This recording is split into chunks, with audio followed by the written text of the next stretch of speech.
Paulo, desde o início, ele falava: Deus me chamou para ser um ministro, um apóstolo, para ser o enviado aos gentios. A minha salvação é ser chamado para proclamar aquilo que Jesus fez. Não era desfrutar de algo lá no futuro, e nem agora, presente. A salvação de Paulo é que antes ele não sabia, mas Deus, em Cristo Jesus, nos salvou. E todas as pessoas precisam saber disso, se arrepender e crer na salvação de Jesus. E ele então passa a viver para isso, irmãos. E aí que está, né? Eu, como pastor, né, a gente sabe que tem muita coisa para a gente fazer. Estamos chegando no meio do ano e a nossa preocupação é: gente, não fizemos as coisas que a gente planejou fazer lá no início do ano, e são tantas coisas. A gente precisa começar uma escola, a gente precisa voltar com os nossos grupos pequenos, a gente precisa desenvolver um discipulado, a gente precisa trabalhar com os casais da igreja. É muita coisa que a gente ainda não conseguiu fazer. É muita missão, né? São muitas coisas na missão que a gente precisa fazer. Eu sei que eu sozinho, eu não vou conseguir fazer. A gente não vai chegar em lugar nenhum. Mas também não adianta eu ficar cobrando de vocês: você precisa fazer, senão, faça, senão, você tem que fazer aquilo, senão, não dá. Essa conversa, né, em torno da missão da igreja, dessa comunidade de missão, precisa estar em torno da sua experiência de salvação com Jesus. Se você é salvo em Jesus, se você se encontrou com Jesus, então vamos arregaçar as mangas e vamos nos envolver naquilo que Ele está fazendo. Essa é a mensagem dessa série, que para mim foi uma surpresa. Eu achei que a gente ia para uma outra direção. É nesse sentido. E quando a gente olhou para Paulo, e eu não consegui sair dele, né? Essa semana também, eu estive olhando para a vida de Paulo, para o ministério dele, e eu trouxe aqui mais alguma coisa para nós conversarmos. Bem provável que no domingo que vem a gente continue ainda falando disso. A gente ainda vai gastar algum tempo tratando dessas coisas aí, porque eu acredito que a gente precisa se preparar para aquilo que vai acontecer no restante do ano. Existe muita coisa a ser feita, né? E nós estamos aqui para isso, não é verdade? Você foi chamado, você foi convocado, você foi salvo para participar da missão. Amém? Amém? Vou convidar você a abrir, então, no livro de Atos dos Apóstolos.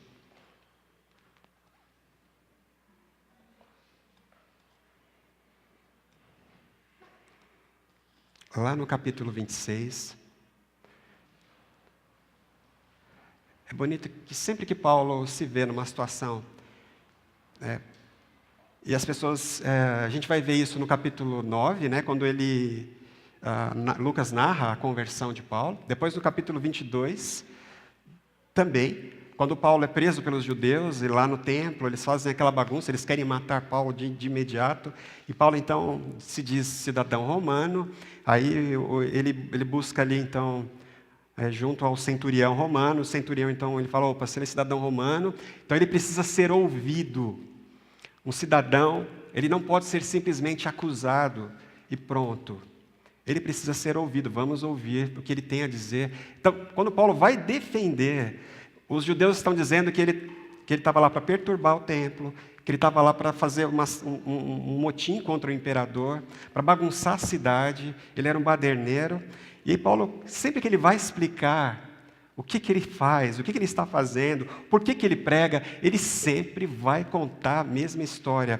Ele fez isso 3 vezes no livro de Atos. Ele vai fazer isso também nas cartas que ele escreve para os coríntios, para Tessalonicenses. Ele sempre vai lembrar a mesma história. Eu estava indo lá para... Gente, deixa eu explicar. Vou explicar para vocês. Eu estava indo para Damasco. Eu estava indo para prender os judeus, os cristãos. Eu estava indo para fazer isso. E eu odiava, né, o que eles estavam fazendo. E eu estava indo para... Eu peguei as cartas junto do Sinédrio. E eu estava indo lá para Damasco para prendê-los. E, de repente, eu encontrei com Jesus. Uma luz. E eu caí no chão. É sempre a mesma história. É sempre a mesma história. tanto para os judeus. Depois a gente vai ver aqui, eu vou pedir para você abrir no capítulo 26. Depois ele fala para o imperador da província, Félix, que depois muda para Festo, outro governador da província lá da Palestina, e ele conta a mesma história. E depois, quando muda para o rei Agripa, né, que é o que a gente vai ver hoje, ele vai falar a mesma história. Ele conta sempre, gente, deixa eu explicar para você o que eu estou fazendo. É que eu estava indo lá para Damasco, e eu vi uma luz, e então eu caí no chão. E aí eu não entendi, eu perguntei o que estava acontecendo, aí ele falou comigo. O Senhor Jesus apareceu para mim. É sempre isso, irmãos. Se você tem que fazer alguma coisa, eu vou, aqui, vou apelar para que você se lembre do dia em que você se encontrou com Jesus. Ouve isso. Ouve. A gente precisa lembrar disso, né? Na minha vida, eu não tenho aquele momento pontual, né? Porque eu cresci na igreja, desde criança, nasci fui educado dentro de uma igreja batista. Meus pais, né? Uma recordação que eu tenho boa, né? Todos os domingos, meu pai cantando. Era difícil ver meu pai durante a semana, porque ele trabalhava muito. Mas no domingo de manhã, ele que acordava a gente com café, o cheiro de café, e ele cantava um hino desses que o irmão Carlos cantou hoje aqui. E a gente, então, eu acordava com aquilo, a gente ia para a igreja. Então, eu cresci nesse ambiente com a minha mãe lá, em oração todos os dias. Mas aí, a gente está ali agora, será que eu vou seguir a religião dos meus pais? Não é isso, né? Desde muito cedo, eu comecei a sentir, pelo Espírito Santo, a necessidade de entregar a minha vida ao Senhor e de crer nele de verdade. Não sabia bem direito o que era crer em Jesus, mas eu queria. Então o pastor chamou uma vez, eu fui lá na frente. Aí ele chamou 2 vezes, eu fui de novo. Né? Eu me converti várias vezes na igreja, porque eu cresci escutando. E o pastor, quando pregava, o pastor Ross, que o Tiago lembra dele quando ele era criança, né, Tiago? Tiago é mais novo, mas ele ainda chegou a pegar. E o pastor Ross pregava, e ele sempre fazia o apelo no final. E eu levantei algumas vezes. Aí o pastor olhava, lá vem esse moleque de novo. Lá vem ele de novo. E eu levantava e eu falava, eu preciso entregar a minha vida ao Senhor, eu preciso crer em Jesus. Ainda que não sabia o que era, o que representava isso, sabia que precisava me aproximar de Cristo. E foi assim, né? Ao longo dos anos, de repente, eu comecei a me sentir salvo. Foi assim, né? Dentro desse processo de entrega, comecei a me sentir salvo. Comecei a sentir uma alegria no meu coração quando eu abri a Bíblia. Comecei a sentir uma alegria no coração em estar com os irmãos e de orar, né? Algo começou a acontecer, o Espírito Santo atuando em mim, né? E a última vez que eu me batizei foi em 87, tinha 12 anos de idade e fui batizado pela última vez. Mas por que eu estou contando essa história? Porque esse encontro que nós temos com Cristo, ele precisa ficar vivo em nós. Ainda que eu não entendia muito bem o que estava acontecendo ao longo de todo esse processo de lá para cá, algo estava muito claro, e cada vez mais claro em mim. Ser salvo implica em responsabilidade. E eu queria ser médico. Quem me acompanhou na adolescência sabe que eu me enfiei lá nos livros para fazer aquele vestibular da FUVEST. Fiquei 4 anos me matando de estudar para passar naquele vestibular, porque eu achava que eu ia ser médico. Né? A primeira vez eu fui bem, fui para a segunda fase, né? Então, poxa, logo na primeira, fui para a segunda fase, mas os outros anos, cada vez pior, né? Não fui bem, não consegui passar, não tinha o suficiente para passar, né, no vestibular da FUVEST. Mas, ainda que seja para lá, depois eu fui fazer outra coisa, que é uma coisa que eu gosto, que eu faço até hoje. Mas algo sempre esteve cada vez mais claro em mim. Eu fui salvo para fazer alguma coisa. A salvação em Jesus implica em responsabilidade. Então, Eu nunca me vi salvo, livre para esperar a salvação. Sempre eu preciso fazer alguma coisa. O que é que eu preciso fazer? Qual é a minha missão? É disso que se trata, irmãos. Essa necessidade que nós temos, né? De envolver a nossa vida em algo que é maior que nós, que é muito maior que nós, que essa obra, né? Essa missão de Deus, que é uma fonte de amor que envia, tudo começa nele, no coração dele, e é o Deus que envia primeiro o Filho, e depois o Filho envia os discípulos à igreja, ao mundo. E eu hoje, com toda clareza, me vejo enviado para o mundo. E é isso que nós precisamos nos entender, assim que a gente precisa se ver, se entender, igreja enviada para o mundo. Para o mundo. Onde é o mundo, gente? Onde é o mundo? É para esse mundo mesmo. A Bíblia fala, quando ela se refere a mundo, ela usa a palavra cosmo. Deus amou o cosmo, lá no grego. Essa expressão, né, que é muito mais do que essa coisa física, essa bola, né, que fica girando em torno do Sol, aí, essa massa grande, né, que a gente mora em cima. É muito mais que isso. Envolve outros aspectos da vida. Deus te enviou para a vida, Deus te enviou para essa terra, Deus te enviou para esse mundo, Deus escolheu a nossa igreja, Ele nos reuniu aqui, gente, para nos enviar para o mundo, para esse mundo. Nós estamos aqui para isso. E é por isso que a gente não faz porque tem obrigação, sim, né, ou um dever. Se não fizermos, Deus vai nos punir. Não. A gente só faz porque Deus nos reuniu para isso, Deus nos chamou para isso, eu me converti para isso. Eu me converti para atuar nessa missão. A igreja aqui, você precisa se ver assim também. Eu queria hoje, então, te convidar a lembrar do seu encontro com Cristo. Você já se encontrou com Jesus? Ele está vivo, não está? Eu gosto muito, já falei para vocês, daquela entrevista do Billy Graham. Billy Graham ainda vivo, né? Graças a Deus, lá está chegando nos 100 anos. Mas o Billy Graham, alguém perguntou para ele, aquela revista, na época que saiu na revista Time, Deus morreu, sabe? É uma das capas mais famosas da revista, Deus está morto, né?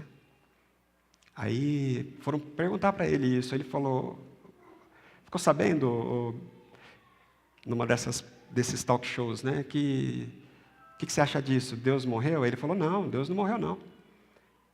Aí alguém pediu, mas você prova? Você tem como provar que Deus não morreu? Ele falou, claro que tenho. Eu tenho certeza absoluta que Ele não morreu. Eu falei com Ele hoje. Eu falei com Ele. Simples. Eu estou conversando com Ele. Alguns falaram que foi uma resposta infantil, né? Simplista, idiota até. Mas é essa a realidade.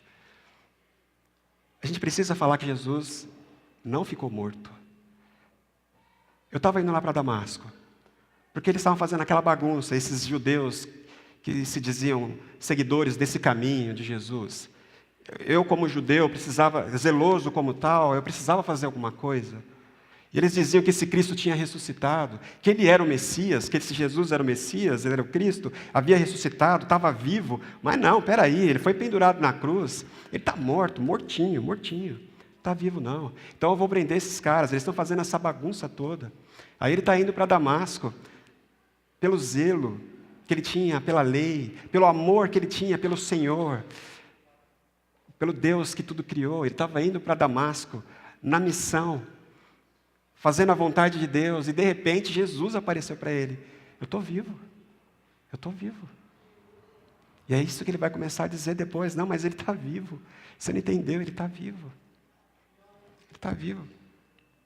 E quando ele é preso lá em Jerusalém, depois de todos aqueles avisos, a gente já falou do capítulo 20, aquele encontro de Paulo, que ele se despede da igreja lá da Ásia, né, com todos aqueles irmãos em Éfeso, e ainda que muito avisado, não vai para Jerusalém, se você for para Jerusalém, você não sai de lá com vida. Está todo mundo esperando você, está todo mundo sabendo que você vai para lá e você vai ser morto, não vai. E é um que sonhava, outro tinha uma visão, eu vi, Não vai, não vai. Eu vi você sendo amarrado, vi você sendo morto, você não pode ir, o Espírito está dizendo. E ele falava, não, eu preciso ir, eu estou preparado para ir, eu vou. E Paulo então vai para Jerusalém, e aí ele chega no templo. No primeiro momento que ele aparece no templo, ele já é reconhecido, e eles já querem matá-lo. É ele, é esse cara que está causando toda essa comoção no mundo. É ele, e ele é tratado como o principal dos cristãos, o mais influente dos cristãos. É ele que está causando essa bagunça no mundo. Ele precisa morrer, então eles pegam Paulo ele tinha que ser executado ali mesmo, aquela bagunça toda. Aí ele apela, o centurião fala, então, peraí, se você é cidadão, a gente vai primeiro ouvir o que você tem a dizer. E é baseado nisso, né, que ele fala primeiro lá para o governador. E o governador, o primeiro Félix, depois chega o Festo, que foi substituído 2 anos depois. E aí Festo, então, diante disso, ele recebeu Paulo de presente, porque quando ele chegou na província, Paulo já estava preso. Então o que esse cara está preso aí? Então ele passou, diz o relato de Lucas, que ele conversou muito com Paulo nesse prazo de 2 anos, que ele estava ali preso, naquela região, né, da Cesareia, ali de cima, no norte da Palestina. Paulo conversava muito com ele. E aí, quando chegou o rei Agripa com a Berenice, e ele foi fazer uma visita, ele falou, não, você precisa conhecer esse Paulo. E é isso que a gente vai ler aqui, gente. Será que a gente vai conseguir? Antes do mundo se converter ao Evangelho de Jesus, nós, como igreja, precisamos nos converter à missão de Deus no mundo. Capítulo 26, então. Então disse a Agripa, não, um pouquinho antes, gente, um pouquinho antes, no capítulo 25, no 16, eu lhes disse que não é costume romano condenar ninguém antes que ele se defronte pessoalmente com seus acusadores e tenha a oportunidade de se defender das acusações que lhe fazem. Aí no 17, vindo eles comigo para cá, os acusadores, né, não retardei o caso, convoquei o tribunal no dia seguinte, ordenei que o homem fosse apresentado. Isso o governador explicando para o rei quem era Paulo, né? Quando seus acusadores se levantaram para falar, não o acusaram de nenhum dos crimes que eu esperava que fossem crimes dignos de uma pena de morte, né? Ao contrário, tinham alguns pontos, olha só, tinham alguns pontos de divergência com ele acerca de sua própria religião e de um certo Jesus, já morto, o qual Paulo insiste que está vivo. Eu acho isso muito interessante. Ele fala, ele insiste sobre esse Jesus que já morreu. Tem um documento da morte dele aqui. Né? Ele foi executado, fomos nós, né, que executamos. Ele foi declarado morto, foi tirado da cruz, foi enterrado, está morto. Mas esse Paulo insiste em dizer que ele está vivo. Esses pontos de divergência. Fiquei sem saber como investigar tais assuntos, por isso perguntei-lhe se estaria disposto a ir para Jerusalém, ser julgado. Aí Paulo fala, não quero ir para Jerusalém. Eu prefiro apelar agora para César. Então, isso muda o trajeto de Paulo. Paulo depois ele vai ter que ir para Roma. Enfim, capítulo 26. Então Agripa disse a Paulo, agora o rei, diante de Paulo, você tem permissão para falar em sua defesa. A seguir, Paulo fez sinal com a mão e começou a sua defesa. Rei Agripa, considero-me feliz por poder estar hoje em sua presença, para fazer a minha defesa contra todas as acusações dos judeus, especialmente porque estás bem familiarizado com todos os costumes e controvérsias deles. Conhece, né, esse povo? Portanto, peço que me ouças pacientemente. Eu vou contar para você. Todos os judeus sabem como tenho vivido desde pequeno, tanto em minha terra natal como em Jerusalém. Eles me conhecem há muito tempo e podem testemunhar, se quiserem, que como fariseu vivi de acordo com a seita mais severa da nossa religião. Agora estou sendo julgado por causa da minha esperança no que Deus prometeu aos nossos antepassados. Essa é a promessa que as nossas 12 tribos esperam que se cumpra. cultuando a Deus com fervor de dia e de noite. É por causa desta esperança, ó Rei, que eu estou sendo acusado pelos judeus. Porque os senhores acham impossível, não, porque os senhores acham impossível que Deus ressuscite os mortos. Eu também estava convencido de que deveria fazer todo o possível para me opor ao nome de Jesus, o Nazareno. E foi exatamente isso que eu fiz em Jerusalém. Com autorização dos chefes dos sacerdotes, lancei muitos na prisão. E quando eles eram condenados à morte, eu dava o meu voto contra eles. Muitas vezes ia de uma sinagoga para outra, a fim de castigá-los, e tentava forçá-los a blasfemar. Em minha fúria contra eles, cheguei a ir a cidades estrangeiras para persegui-los. Numa dessas viagens, eu estava indo para Damasco, com autorização e permissão dos chefes dos sacerdotes. Por volta do meio-dia, rei, estando eu a caminho, eu vi uma luz do céu, mais resplandecente que o sol, brilhando ao meu redor e ao redor dos que iam comigo. Todos caíamos por terra. Então ouvi uma voz que me dizia em aramaico: Saulo, Saulo, por que você está me perseguindo? Resistir ao aguilhão só lhe trará dor. Então perguntei: quem és tu, Senhor? Respondeu o Senhor: eu sou Jesus, a quem você está perseguindo. Agora levante-se, fique em pé. Eu lhe apareci para constituí-lo servo e testemunha do que você viu a meu respeito e do que lhe mostrarei. Eu apareci para você, para transformar a sua trajetória, para mudar a sua trajetória. Eu te salvei para que você fale o que você viu. Irmãos, uma comunidade em missão é uma comunidade que se preocupa. É uma comunidade com um senso de preocupação. É isso que a gente percebe em Paulo.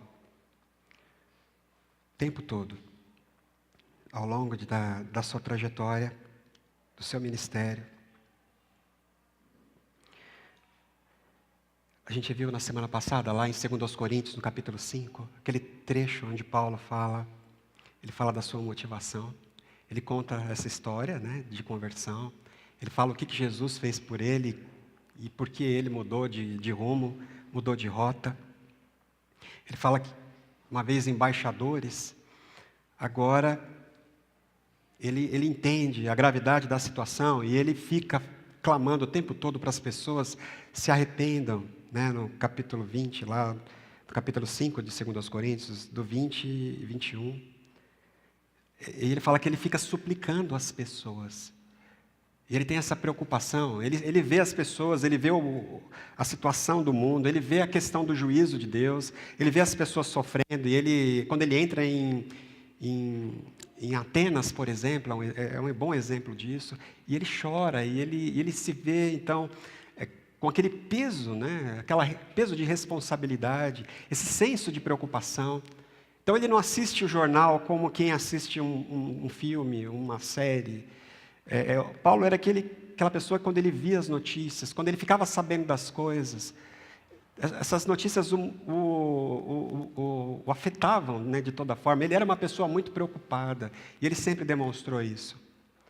E é por isso que ele nunca parou de dizer o que ele precisava dizer. E ele dizia: olha, Jesus, eu estava indo lá, e eu era um cara sempre fui muito sério. Eles estão me acusando que eu fiz algumas coisas. Vocês viram, eu não fiz nada. A minha prática é igual a deles. Tudo que eu faço é o que eles fazem. Eu estou sendo julgado pela minha esperança. Eu estou dizendo, Jesus ressuscitou. E a ressurreição de Jesus mudou todas as coisas. E é isso que está acontecendo. Deus está restaurando o mundo através da ressurreição de Jesus. E eu preciso falar que Jesus ressuscitou. É a respeito dessa esperança que eu estou sendo julgado, que eu estou sendo condenado, que eu estou sendo encaminhado para a morte.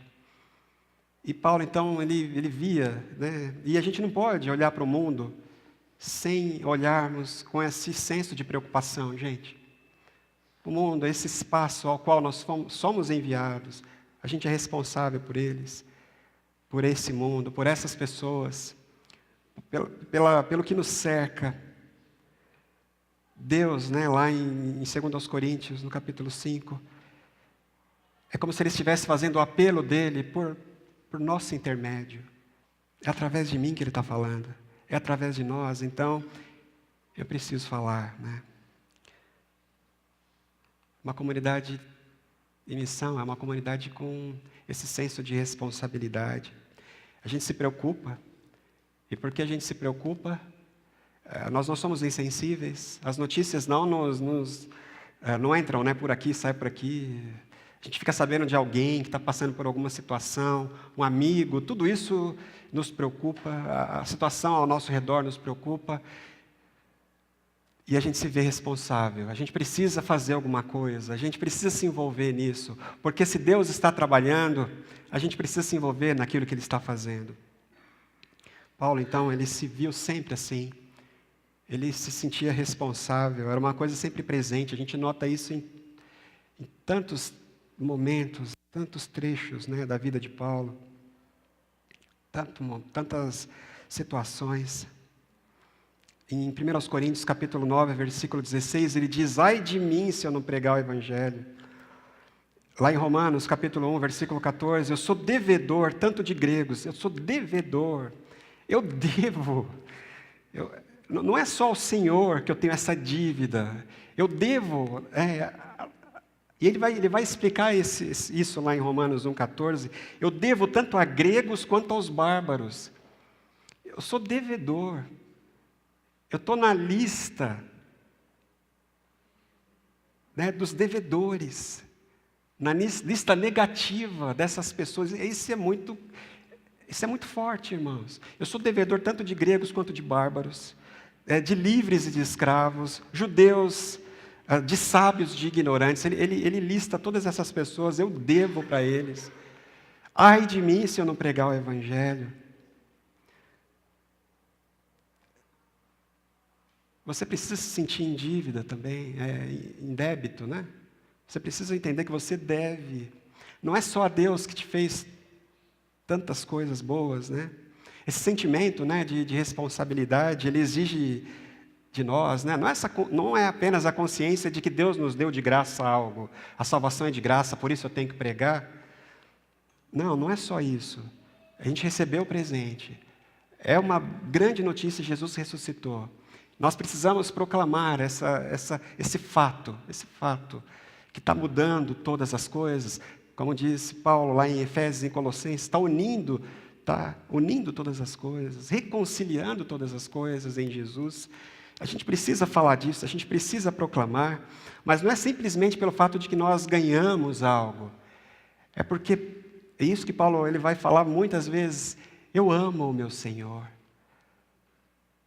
O que o meu Senhor fez não é algo banal. O meu Senhor deu a vida.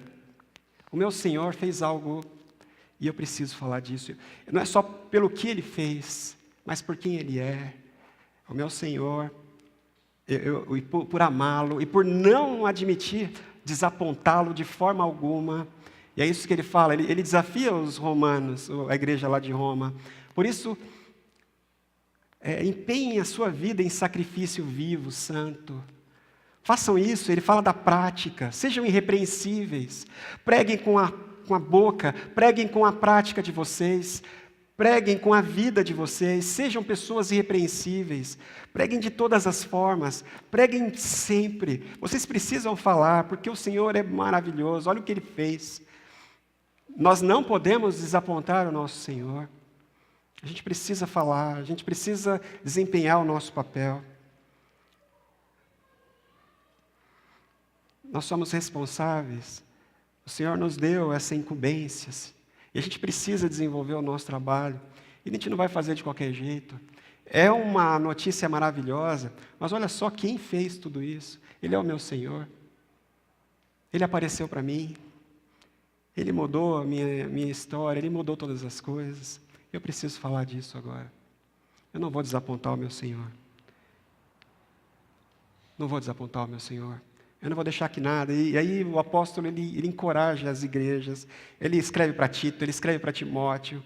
Ele escreve sempre dizendo, repetindo essas coisas. Não abram mão do chamado, né? Em Efésios ele diz: vivam à altura do chamado de vocês, da vocação de vocês. Vivam à altura da vocação a qual vocês foram chamados.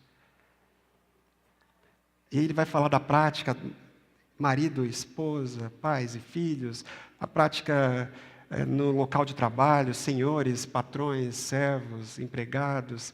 Ele vai lidar com a vida social.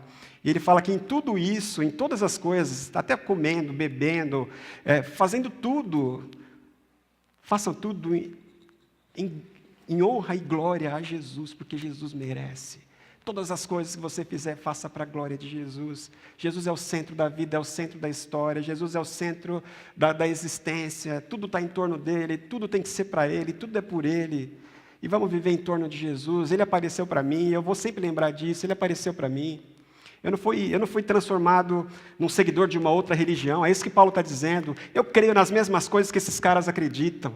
Esses caras são idiotas, eu acredito nas mesmas coisas deles, que eles acreditam. A mesma esperança está no meu coração, a esperança da ressurreição, a esperança da implementação do reino na terra, do juízo de Deus sobre a injustiça. Eu acredito nas mesmas coisas que eles, mas eles não sabem, ele já veio, ele começou tudo, ele ressuscitou, ele apareceu para mim, é disso que eu estou falando. Eles não sabem, eu vi, eu vou continuar dizendo, eu vou ser morto por isso, mas foi o que eu vi, foi o que eu vi.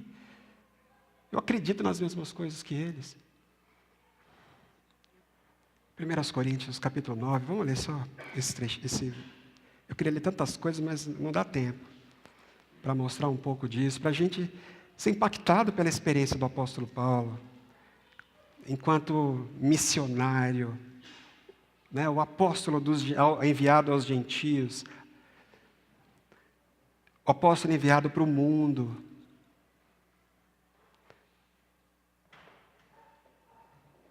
Capítulo 9 de 1 Coríntios. Capítulo 9, versículo 16. Contudo, quando prego o evangelho, eu não posso me orgulhar, pois me é imposta a necessidade de pregar. Ai de mim se eu não pregar o evangelho, porque se prego de livre vontade, eu tenho recompensa. Contudo, como prego por obrigação, estou simplesmente cumprindo uma incumbência a mim confiada.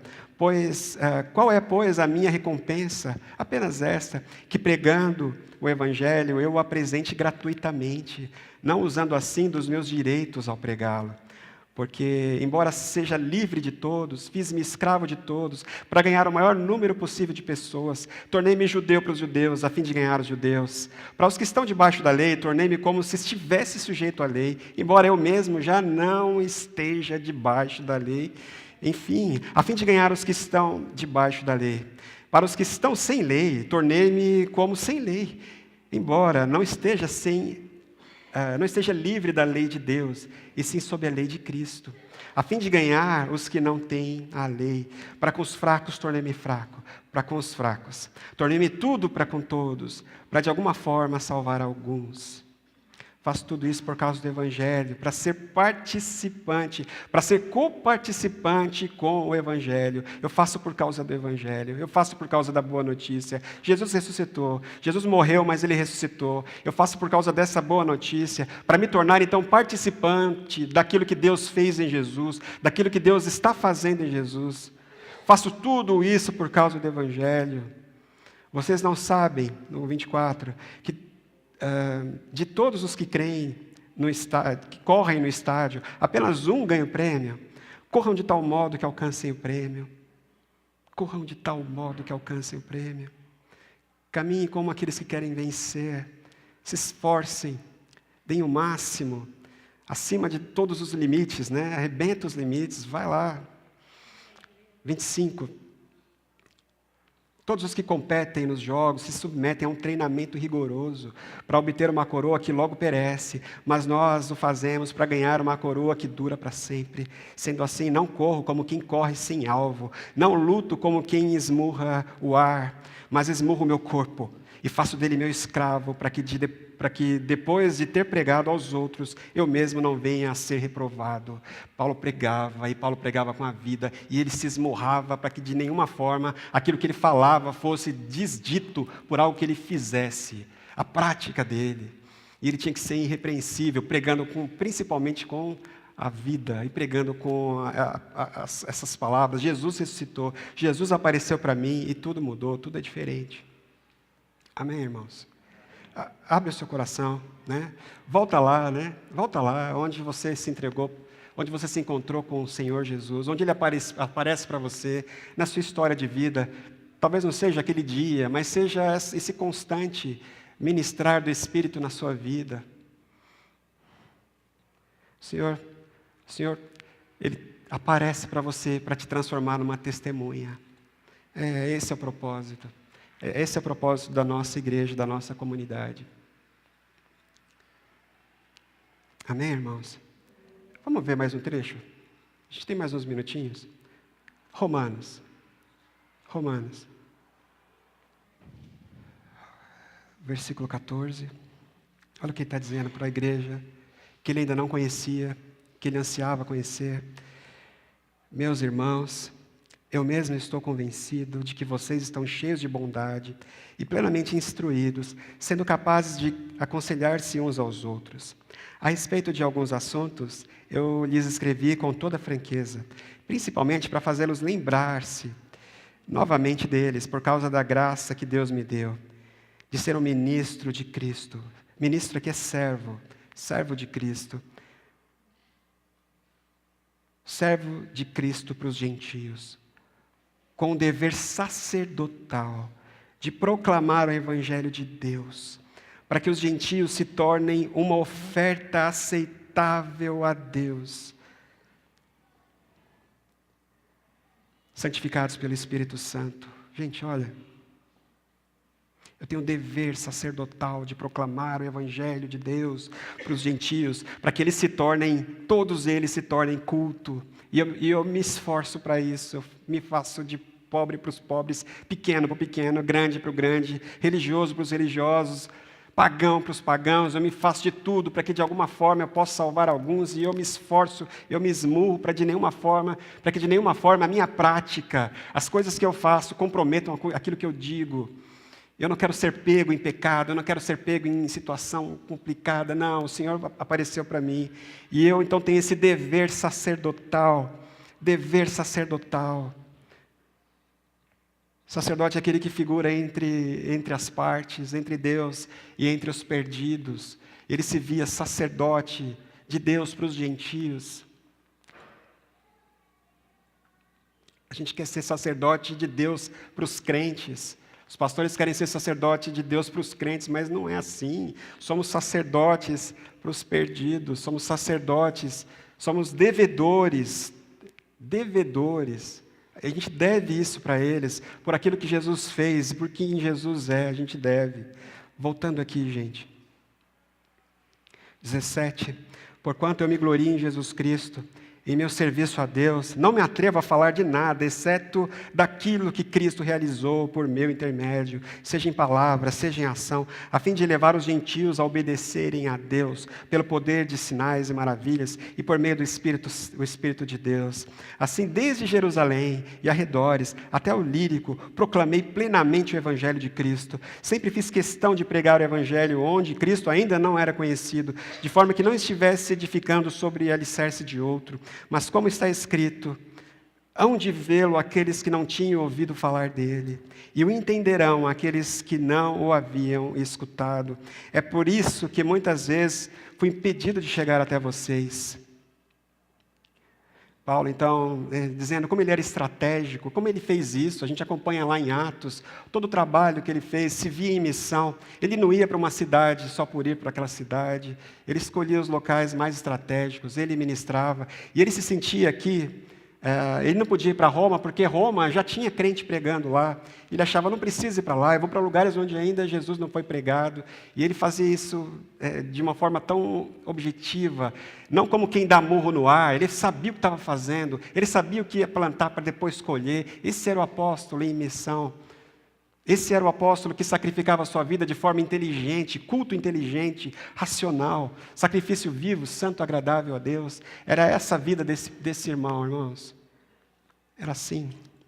Ele fala assim no 22, no 23, né? Mas agora, não havendo nestas regiões Nenhum lugar em que precise trabalhar. Gente, ele estava com a missão cumprida, ele tinha ido em todos os lugares. Não que ele foi em todas as cidades, mas ele foi ali em algumas cidades da Ásia. E ponto, ele ministrou, e ele plantou igrejas, e ele ensinou aos líderes e pastores, e aí ele ia para outro lugar, ele foi para a região da Acaia, onde tinha Corinto, tinha aquelas cidades gregas lá do sul, e ele fez a mesma coisa. E ele fez isso pelas regiões por onde ele passava, a Macedônia. E ele falava, eu completei. Eu peguei o mapa aqui, já completei, agora sinto que eu posso ir até vocês. Sinto que eu posso ir estar com vocês aí em Roma. Planejo então fazê-lo quando for para a Espanha. Ainda faltava a Espanha. A Espanha era o fim do mundo, né? A fronteira com o fim do mundo ali, a Península Ibérica, né? Ele estava indo para lá e falou, bom, vamos para o fim do mundo. Mas quando, no caminho, vou passar por aí e vou ver vocês. Espero visitá-los de passagem e dar-lhes a oportunidade de me ajudarem em minha viagem para lá, depois de ter desfrutado um pouco da companhia de vocês. Agora, porém, estou de partida para Jerusalém, a serviço dos santos. Pois a Macedônia e a Acaia tiveram a alegria de contribuir para os pobres dentre os santos de Jerusalém. Tiveram prazer nisso e, de fato, são devedores aos santos de Jerusalém. Enfim, irmãos, e aí ele vai. Aqui ele decide ir para Jerusalém e é lá que ele é preso. A gente está falando disso lá em Atos. Ele queria ir para Roma, para visitar os irmãos, para depois ir para a Espanha, para chegar no confim do mundo, mas ele é preso em Jerusalém. E ele é levado para Roma, mas preso. Ele fica lá em prisão, em domicílio, e depois aguardando a sentença de morte. Deus é uma fonte de amor que envia.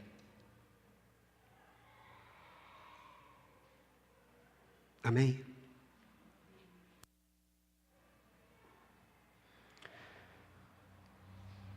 Que o Senhor então tenha misericórdia de nós, né? Que Ele nos dê essa condição, essa experiência de nos vermos como pessoas salvas, em primeiro lugar. Você é salvo? Você é salvo? Se você é salvo, então você é responsável.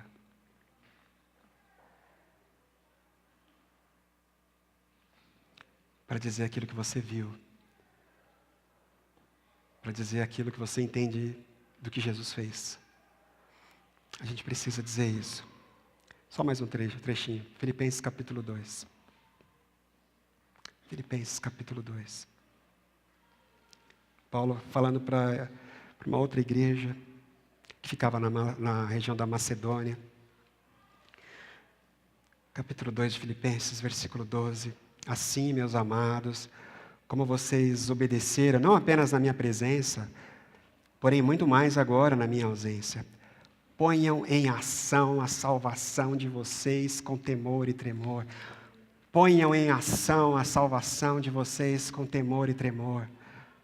Pois é Deus quem efetua em vocês tanto o querer quanto o realizar, de acordo com a vontade dEle. Façam tudo sem queixas, sem discussões, para que venham a tornar-se puros e irrepreensíveis, filhos de Deus, inculpáveis no meio de uma geração corrompida, depravada, na qual vocês brilham como estrelas no universo, retendo firmemente a palavra da vida. Assim, no dia de Cristo, eu me orgulharei de não ter corrido e nem me esforçado inutilmente. Contudo, mesmo que eu esteja sendo derramado como oferta de bebida sobre o serviço que provém da fé que vocês têm, o sacrifício que oferecem a Deus, estou alegre e me regozijo com todos vocês. Estejam vocês também alegres e regozijem-se comigo. Filipenses, capítulo 2.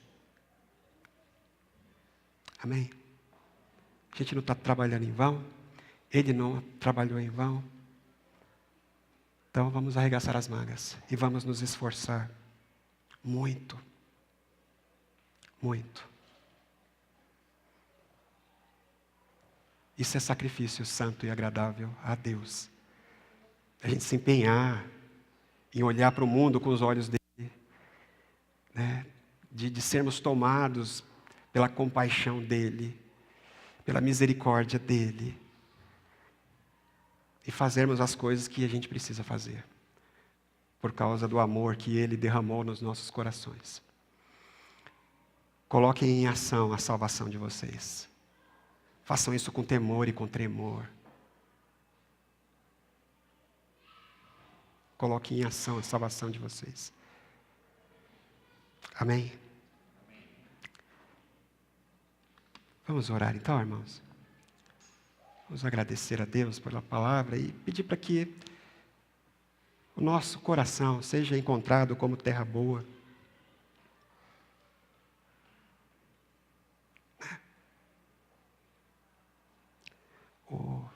O Alan Marino, cadê o Alan?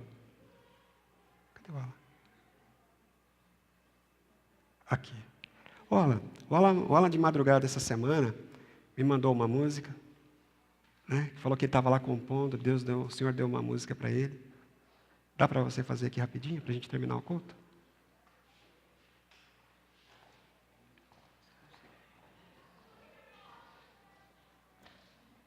O Alan podia estar dormindo, né? Aí